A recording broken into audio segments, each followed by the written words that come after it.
Ada di gambar detail desainnya. Detail desain. Untuk dimensinya sendiri, dari corong tersebut, itu diameternya ada 3 cm. Terus ada stop keran PVC berdiameter 0,5 inch. Untuk fokus untuk pemanasnya aja, heaternya jarak satu elektroda ke elektroda lain berapa jaraknya? Oh, elektroda dengan panjang 6 cm, lebarnya 1 cm, tinggi 6 cm. Oh, berarti bentuknya balok ya? Balok, iya, Pak. Itu ada perhitungannya atau seperti apa? Dari mana jarak 6 cm? Perhitungan tersebut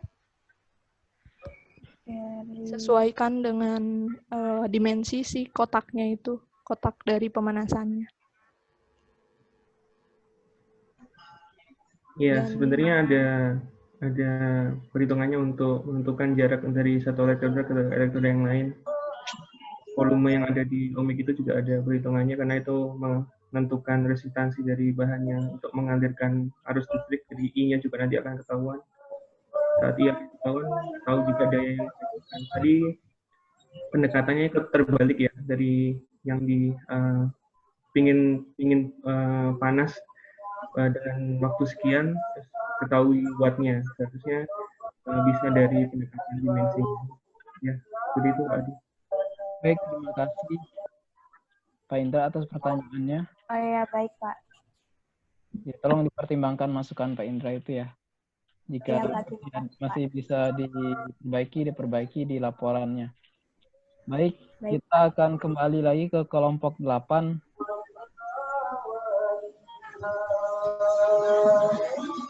Kelompok 8, apakah sudah siap?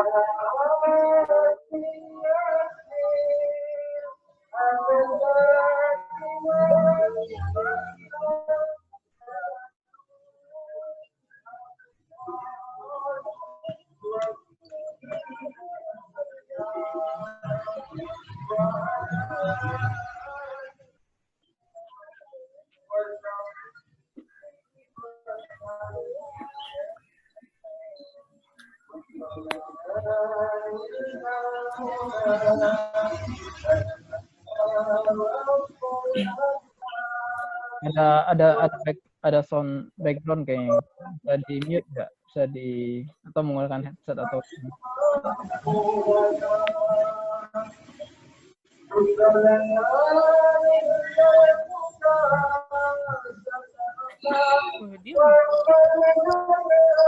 dari siapa ya? Suara itu ya?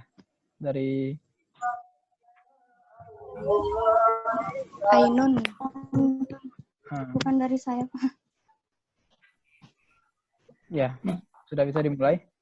Silahkan.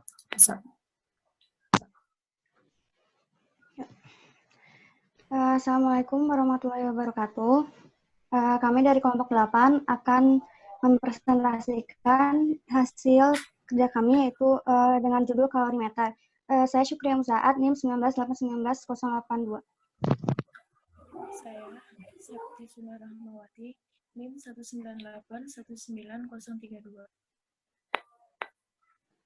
Nama saya Muhammad Demi Fatunudina, NIM 198191127. Saya Hilman Nur Eda Syafira, NIM 198191172.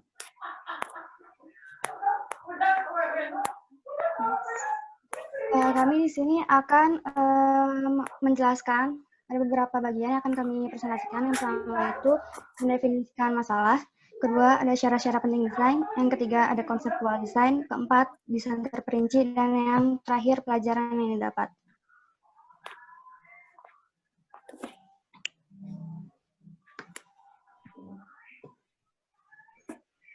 Ya, yang pertama ada mendefinisikan masalah. Nah, sebelumnya saya akan menjelaskan pengertian dari kalorimeter itu sendiri. Kalorimeter merupakan suatu alat yang digunakan untuk mengukur jumlah nilai kalor yang dilepaskan dari suatu pembakaran sempurna dengan oksigen berlebih dari suatu bahan kimia, bahan hayati, maupun bahan bakar. Nah, definition problem dari kelompok kami adalah membuat kalorimeter bom yang mengukur hasil pembakaran sempurna bahan hayati dengan memerhatikan daya serap kalor fluida sehingga hasil pengukurannya presisi dengan kami mengharapkannya tingkat presisinya hingga 90% sesuai dengan sifat fisik dan termofluida. Next.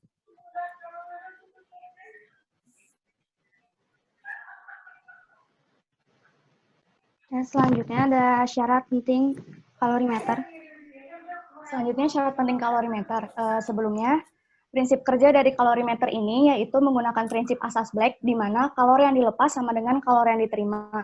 Dalam hal ini, kalori yang dilepas, yaitu kalori hasil pembakaran jerami, akan sama dengan kalori yang diterima, yaitu kalori yang akan diserap oleh fluida air. Nah, untuk memenuhi tujuan tersebut, maka syarat-syarat yang harus dipenuhi yaitu diantaranya, yang pertama, dapat menahan kalor keluar lingkungan.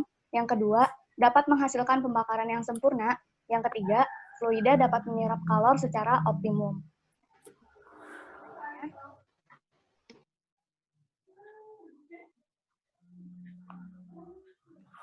Yang ketiga ada konseptual alternatif.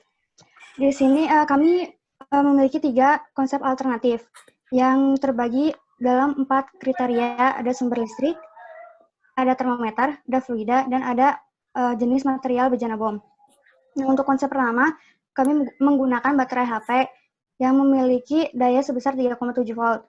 Dan jenis termometer yang digunakan itu raksa, untuk fluidanya air, dan jenis material bejana bom yang digunakan itu stainless steel. Untuk konsep kedua, sumber listriknya kami menggunakan batu baterai dengan daya 1,5 volt, jenis termometernya alkohol, jenis fluida yang digunakannya itu asam asetat, dan jenis material bejana bomnya itu aluminium. Untuk konsep ketiga, sumber listrik yang digunakannya itu listrik AC, termometer yang digunakannya adalah digital, dan fluida yang digunakannya itu alkohol, dan bejana bomnya itu terbuat dari kaleng timah. Ini untuk alternatif konsep yang pertama. Di sini ada gambar desain yang pertama. Bentuknya itu silinder, mengikuti konsep pada bentuk desain termos. Nah, di sini tuh kita menggunakan sumber listriknya tadi baterai HP, jenis termometernya raksa, jenis fluidanya air, dan material wadahnya bejana stainless steel. Nah, di sini tuh dapat dilihat bahwa cawannya itu berada di dalam bejana bom. Di atasnya ada kumparannya seperti ini, dan listrik yang digunakan itu dari baterai HP. Desain ini tuh memiliki kelebihan bahwa untuk tiap satuan luas dari bejana bom keluar itu memiliki jarak yang sama ya. Jadi kalori yang diserap oleh fluida itu tercampur merata. Untuk konsep alternatif yang kedua, untuk bentuknya itu kita ini menggunakan bentuk seperti balok. Nah, kalau misalnya desain ini tuh memiliki kelebihan bahwa dalam pembentukannya itu mudah karena bentuknya itu yang kotak. Ya, jadi dalam mencari bahan yang digunakan itu mudah didapat. Nah, untuk konsep kedua ini sumber listrik yang dipakainya itu batu baterai HP 1,5 volt, jenis termometernya alkohol, jenis fluidanya asam asetat, jenis material wadah bejana bom itu terbuat dari aluminium. Ini rangkaiannya tuh sama seperti yang desain yang pertama. Untuk konsep alternatif yang ketiga, ini desain yang ketiganya, bentuknya tuh sama yang desain yang pertama, cuman yang berbedanya itu pada penempatan bejana bomnya. Penempatan bejana bom di sini tuh ditempatkan di samping. Nah, untuk desain ini memiliki kelebihan bahwa tidak ribet dalam penempatan bejana bomnya karena tidak terpusat pada satu titik tengah. Nah, untuk konsepnya tuh ya sama seperti yang desain 1 dan desain 2. Nah, ini memiliki sumber listrik yang digunakannya itu listrik AC, jenis termometernya digital, jenis fluida yang digunakannya alkohol, dan jenis material wadah bejananya itu kaleng timah. Selanjutnya, 3.2 adalah evaluasi alternatif. Jadi di sini kami akan menggunakan decision matrix dengan beberapa kriteria yang telah kami tentukan. Kriteria yang pertama adalah mudah dibuat. Kami memilih bobot untuk kriteria pertama ini sebesar 0,2. Untuk konsep 1 kami beri nilai 7 dan hasil perkaliannya didapat 1,4. Konsep 2 kami beri nilai 7, hasil perkaliannya 1,4. Konsep 3 kami beri nilai 4 dan hasil perkaliannya adalah 0,8. Kenapa konsep 3 ini kami beri nilai 4? Karena konsep 3 menggunakan sumber listrik AC yang kami nilai sulit untuk dibuat. Selanjutnya, kriteria yang kedua adalah kalori yang diserap optimum. Kami memilih bobot untuk kriteria yang kedua ini sebesar 0,25. Konsep 1 kami beri nilai 8, hasil perkaliannya adalah 2. Konsep 2 kami beri nilai 9, hasil perkaliannya adalah 2,25. Dan konsep 3 kami beri nilai 6, hasil perkaliannya adalah 1,2. Di sini dapat dilihat bahwa konsep 2 kami beri nilai yang paling tinggi di antara 3 konsep. Kenapa? Karena pada konsep 2 digunakan fluida asam asetat. Karena asam asetat memiliki kalori jenis yang lebih tinggi daripada air pada konsep 1 dan alkohol pada konsep 3. Kalori jenis asam asetat yaitu sebesar 7.386, sedangkan untuk air sebesar 4.180 dan untuk alkohol sebesar 2.400.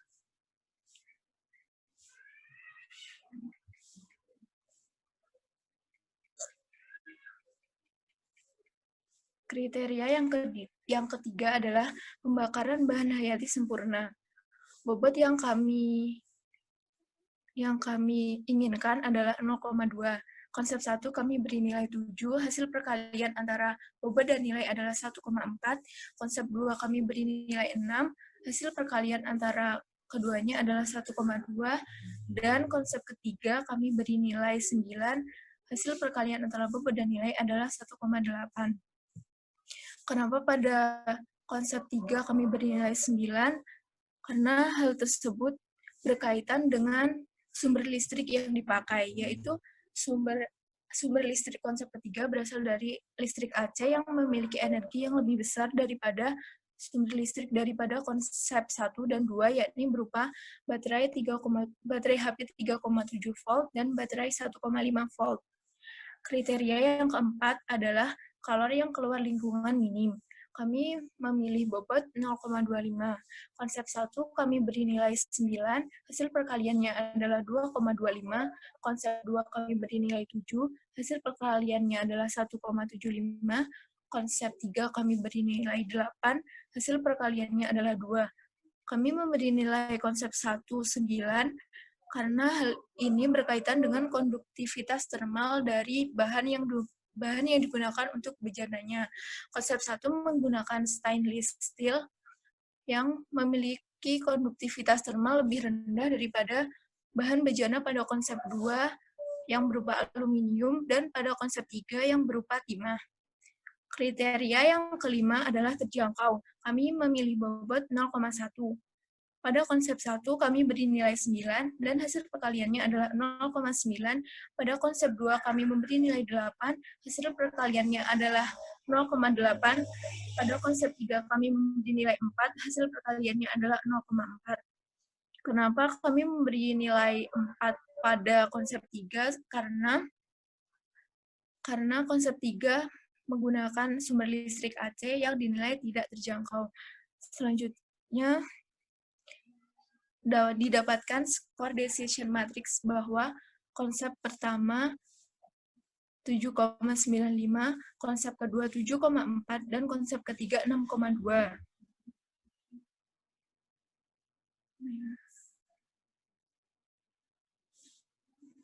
Yang ketiga, 3.3 adalah pemilihan konsep. Berdasarkan decision matrix pada bagian evaluasi alternatif, konsep 1 memiliki skor decision matrix yang paling tinggi, sehingga konsep tersebut dipilih menjadi konsep yang akan dibuat. Sedangkan desain yang dipilih adalah desain 1, karena desain 1 merupakan desain yang ideal untuk kalorimeter karena bentuknya seperti termos yang dapat menahan kalor untuk keluar ke lingkungan.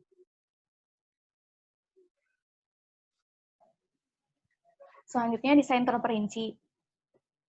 Fitur utama dari kalorimeter. Yang pertama, bejana, bom, dan dudukannya yang terbuat dari bahan stainless steel.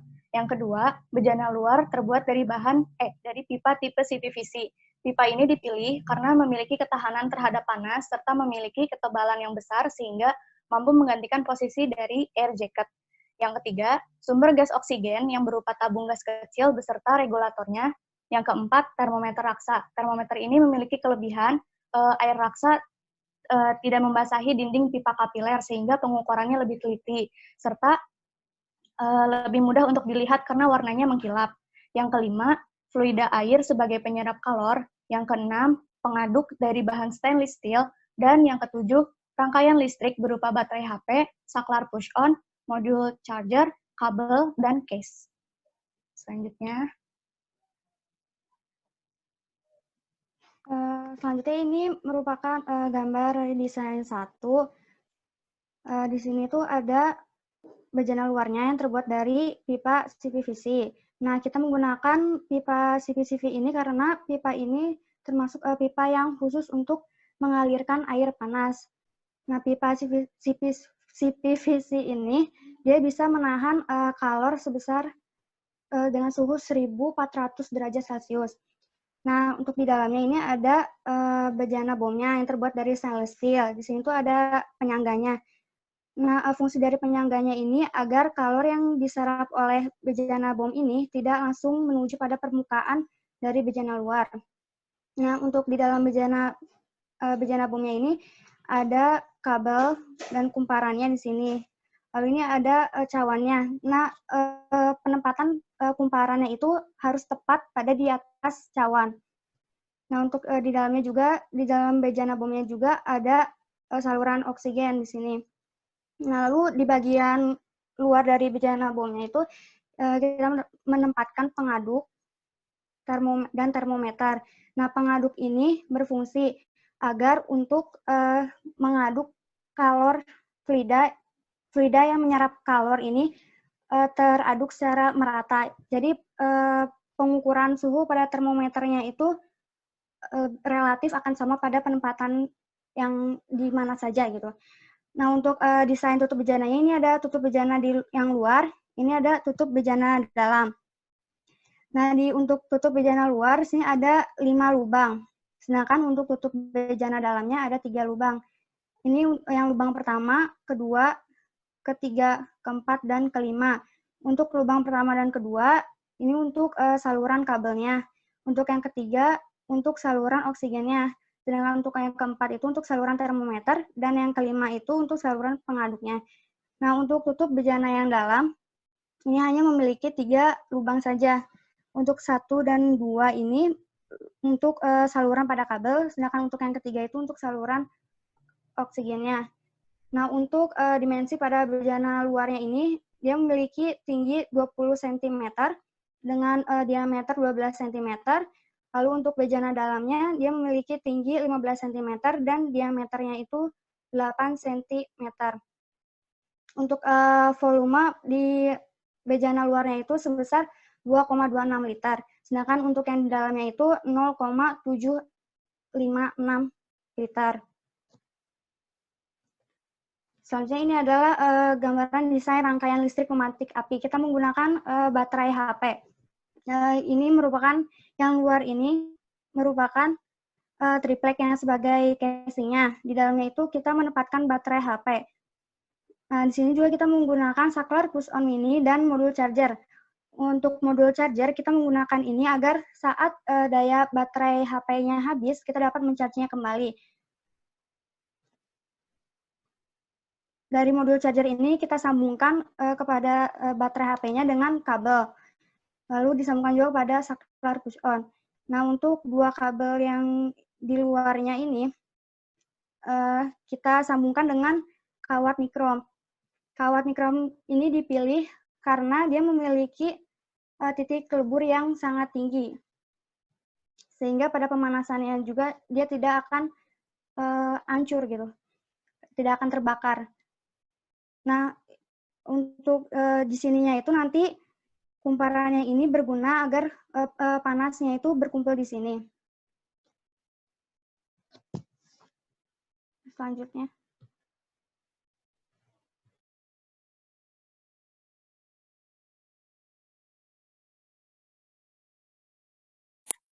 Selanjutnya, analisis kalkulasi. Peningkatan suhu pada air dapat menghitung kalor hasil pembakaran jerami dengan asumsi jerami mengalami pembakaran sempurna dan energi pembakaran seluruhnya dikonversi menjadi kalor. Sehingga, menurut hukum termodinamika 1, energi tidak dapat dimusnahkan maupun diciptakan, melainkan hanya dikonversikan menjadi energi lain. Nah, perhitungannya dapat dilihat dari slide ini. Menurut asas Black, Ki serap sama dengan Ki lepas. Nah, untuk Ki serap itu sendiri,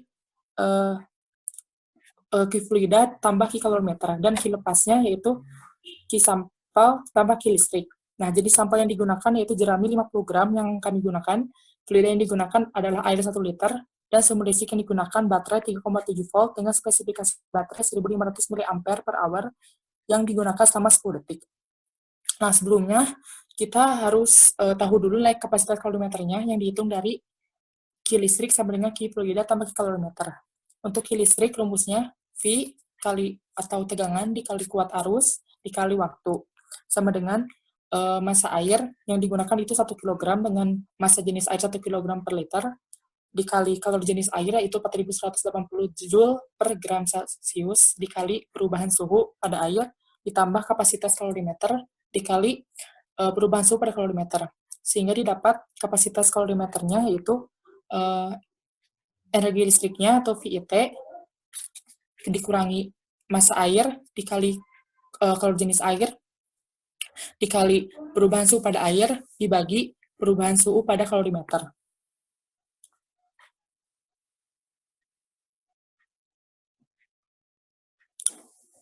Karena energi listrik yang digunakan sangat kecil dan asumsi perubahan suhu pada air juga sangat kecil, maka kapasitas kalorimeter sangat kecil sehingga kita dapat diabaikan. Nah, kita tahu bahwa kalau energi listrik yang digunakan oleh kelompok kami yaitu V kali I kali T atau 3,7 volt dikali 1500 kali 10 pangkat min 3 dikali 10 per 3600. Hasilnya sangat kecil sekali sehingga kapasitas kalorinya dapat diabaikan. Jumlah oksigen yang dibutuhkan itu untuk pembakaran sempurna dari agen hayati 200 ml per menit. Ini berdasarkan studi literatur. Jumlah kalori hasil pembakaran biomasa dihitung dari perubahan suhu fluida air dan perubahan suhu pada kalorimeter.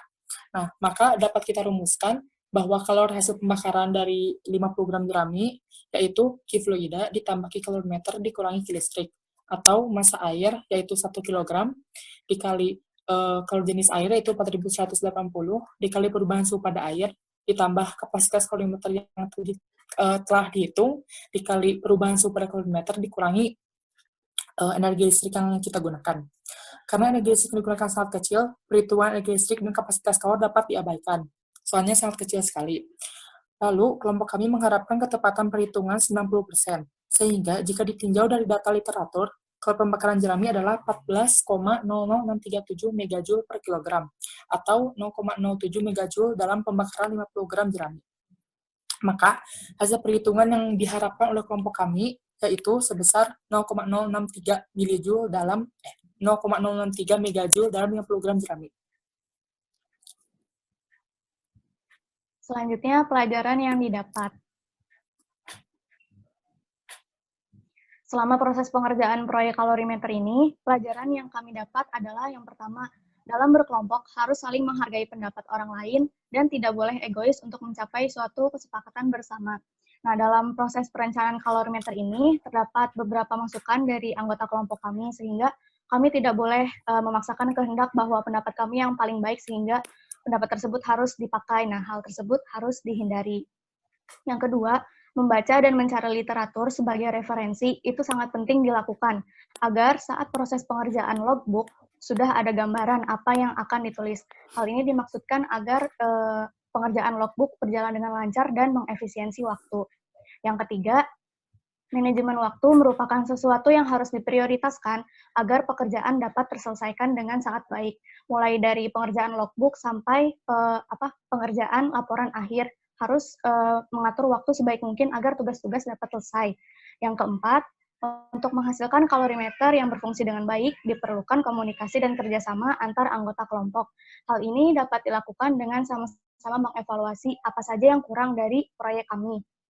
Yang terakhir, kami belajar bagaimana tahapan dan etika yang dilakukan oleh rekayasawan sebelum menghasilkan suatu alat, dan bagaimana berperilaku dalam sebuah tim untuk mencapai suatu tujuan. Sekian dari kelompok kami, terima kasih. Baik, terima kasih atas presentasinya. Saya langsung saja ada yang ingin saya tanyakan terkait dengan cara kerjanya. Kapasitasnya berapa? Berapa sampel yang bisa ditampung oleh kalorimeter ini? Dari yang kami gunakan sampelnya 50 gram jerami, Oh ya, 50 gram yang jerami. dibakarnya. Ya, Ya. acuannya 50 gram jerami. Boleh saya tahu itu diameter dari si cawannya berapa? Diameter cawannya berapa?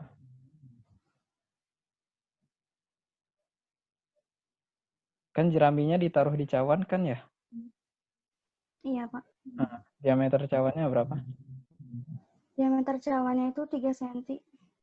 3 cm. 3 cm ya. Kemudian jaraknya itu dengan si pemantik, si kumparan kawat itu berapa? Kalau yang pemantiknya ini dia 8 cm, Pak. Panjangnya 8 cm ya. Tapi Di dalamnya. Ya. ketinggian cawannya itu langsung menyentuh si kumparannya enggak?